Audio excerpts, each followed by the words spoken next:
gobyerno? Wala!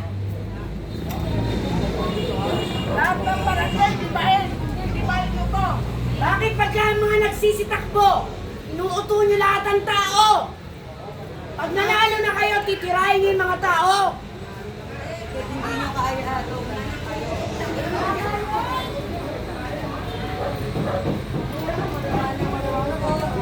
Alright, meron ditong commotion, no? Sa mga nasa City Hall, search nyo, private yan. Hindi yung pag-aari ng gobyerno. Manugit sa bibigyan ito. Hindi ito public.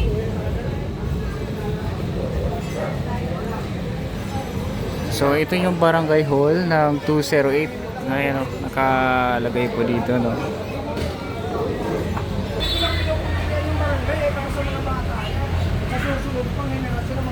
So may daycare kasi dito. Salubin lang namin yun. Pero hindi kami makikipag-away sa inyo. Bibigay pa rin namin ang gusto nyo. Kaya lang, nasa mga puso nyo, kung para saan yan. Magpinaan lang yan. Politika lang yan.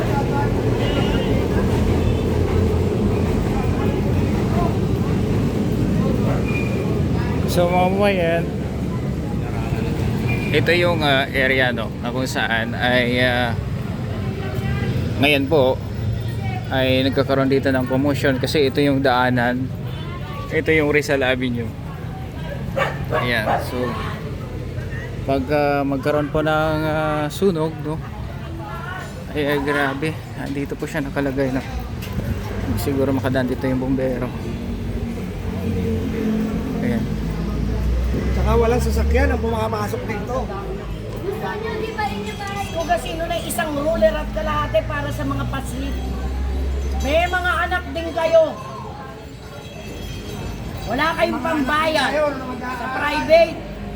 Ito, walang bayad. Pati gamit, walang bayad. Walang isipin po natin. Bilang Pilipino tayo. Saka yung sinasabing ginagawa. Tagal na yun, wala pa sa Sino ba nagbigay ng quotation nun? Hindi ba di PWX? Oh. Hindi si congressman. DPWH ang nagpe-pressure niya kung paano. Gobyerno pa rin. Lahat ng nasa gobyerno, sila lahat yun. Mga magtatakbuhan, tangina, kulang na lang. Haligan yung pet mo eh.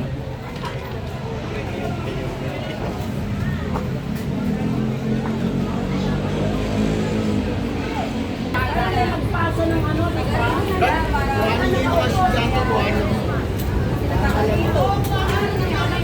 So tayo dito sa kabila.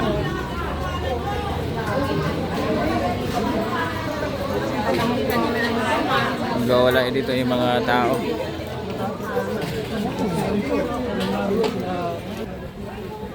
So ito yung barangay, mga babayan.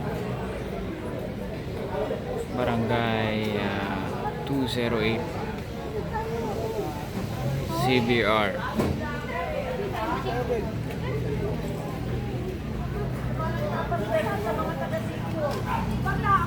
Mga nagbabayad doon. Tapos kami sinilahin.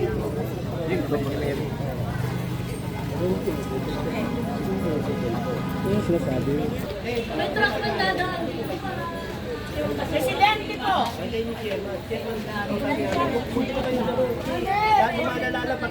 Mamamayang kami rito, kuya. Meron kaming karapatang magsalita.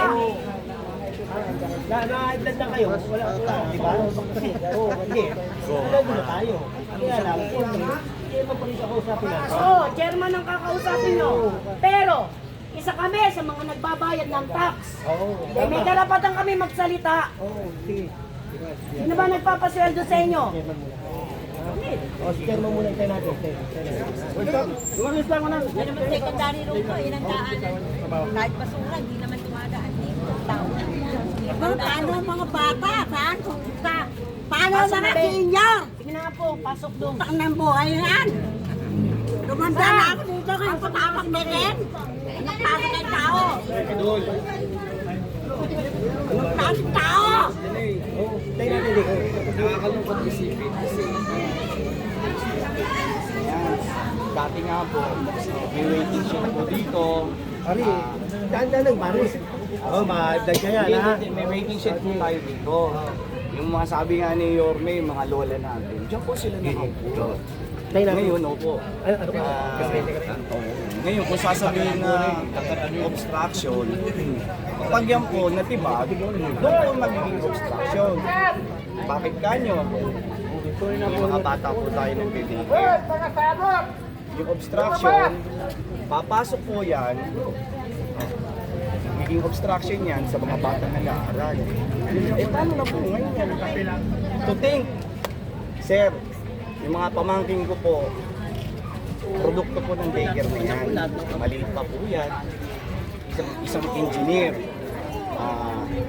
IT student, dahil po sa libreng edukasyon na inano po ng ating barangay.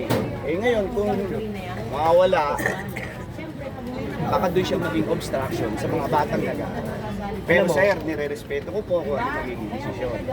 Ang hinihiling lang po namin, sana mapagbigyan po kami. Alam ko naman may puso si Yorme. Sasabihin ko yan Batang pagka- Tondo, Batang Maynila. Hindi po, siguro pagka nakita po ni Yorme yan, baka mapagbigyan. Mabait naman po si Yorme. Talaga mo ba yun? Diba? Bibigyan kayo ng Sana mas nga po. maganda. Opo. Bibigyan kayo ng mas maganda. Sana nga po. Oo, sigurado yan. Mas maganda, mas maayos. Bilang chairman Saka baka na- mamaya, bigyan pa ng aircon. Diba? Hindi, pare, ito ha. Hindi, ito, tatapatin kita. Sige po. Ha? Nakita mo ba yung barangay na... Nakita ko. Oh, nakita mo yung sitwasyon doon sa Almario. Opo, nakita. Diba? Kawawa, diba? Kawawa, tingnan mo na. Kawawa yung estudyante. Tama, mali? Tama. Tama. Mm. Pero kung yung perang yon nilagay doon sa eskwelahan, pinaglalagyan ng mga aircon, katuwa yung mga magulang. Oo nga po. Katuwa yung mga estudyante, pati Sir, teacher. nanginginig ka. Hindi, yung yung sinasabi mo, Opo. dahil sa may puso si Mayor, ginawa niya ng ano. Pero sir, ito Oo. po uli. Mm. Halimbawa po, Oo. pero wag naman. Doon po tayo sa wag tibagin. Eh di ba ho, sabi, napondohan. Let's choose the lesser evil. Nandiyan na po eh. E di, gamitin na lang po natin, kagaya po ng apat na chairman na nagdaan. Chairman Hapon Reyes, Chairman Marcelo Tomas. Yung isa pong nagdaan, kumpare ko pa ho, si Chairman Michael Victoriano. And yun, nandiyan naman po. Di ba? Tayo lang natin ha. Mayor Congressman Jim Lopez. Kaya nga ako nakakalungkot, bakit po biglang ngayon naging obstruction siya. Ulitin ko, magiging obstruction po yan dahil sa mga bata nag-aaral. Hindi, tanong ko lang ha. Opo, sige po. Hindi kasi dapat si chairman kausap ko Hindi, yan. kasi po mas maganda po marinig po ng O sige, mga... hindi, ang tanong ko, Opo. kasi yan, tinayo, may permit po ba? Eh, teka lang po. Kasi ang tanong ko, may permit po. Eh, sa bagay na po na yan, ang Kaya nga, siguro, kaya ang- basa ka Opo. mga kasagutan, chairman. Ba? Oo, pero ito lang po, di ba usually naman, pag ang mga ganyang alam mo, pare, gobyerno, di ba, excuse naman po yan. Siya na lang ang chairman. Siya na lang ang Hindi. makakasagot yan. Kasi alam niyo po, si chairman siyempre, mas maganda naririnig niyo rin po yung Hindi, sa loob. kausap mo si chairman, nandiyan naman kayo. Tsaka wag alam na mo lang. naman, sir, Oo. may puso tayo. Oo, lahat naman tayo, Sana diba? po, sa lahat po na nakikinig, Tayo na lang natin ha. nakikiusap po ako sa inyong lahat. Magiging obstruction po yan. Sa mga bata na nag-aaral, nakita nyo po, kuhanan nyo po yung aming daycare doon. Nakakapanghinayang, yun lang po. Yun lang ho. Magiging obstruction yan sa... Di bali nang walang kusina, basta yung mga estudyante maluwag. Ito mamaya na. Wala yan, yung mga ano lang yan, pisina yan. So ibig sabihin daycare pala dati pa. Dati ng daycare yan, bahay pa lang yan. Tsaka Meron walang na talagang building dito, tatay, ma'am. meron na talaga yan kasi yan yung na yung lupa na to, dyan yan sa incheck. Dyan sila nagsabing magtayo kayo dyan ng barangay para hindi kayo nasa kali lang. Hindi nila matanggap kasi na naman siya. Yun. Dating siya naman nagreklamo niyan, sir. Matagal ng barangay yan. Maliit pa lang kami, barangay na yan. Eto, sinasabi nila dito makakadaan ng truck.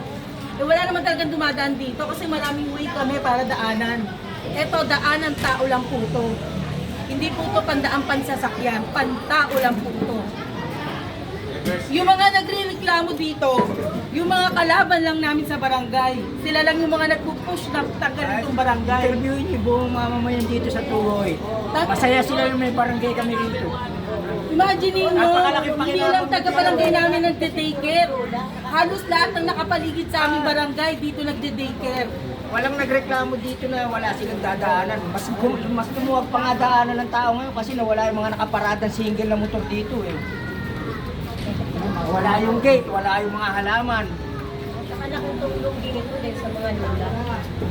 Unang-una, di ba si Presidente, nagdirektiba ng i-priority yung mga daycare. O paano ngayon nag-iibahin eh, yung daycare na yun yung importante.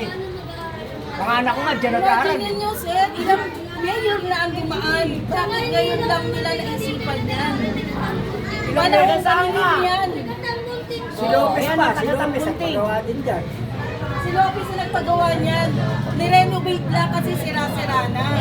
Sira na ang mga tiles, sira lahat ng CR. Kawawa naman yung mga bata. Delikado na, maaaring mapahamak yung mga bata nag-aaral. Kaya lang namin ni-request yan sa congressman namin. Kasi sira-sira na po. Politika naman ganyan talaga, di ba? Alright, thank you. Ito po, papakita ko sa inyo no, itong area ng barangay hall kung saan po nakalagay. Yan po mga babayan.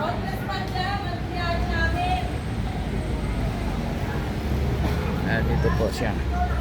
So, kayo na lang po ang musga. Drop your comments below.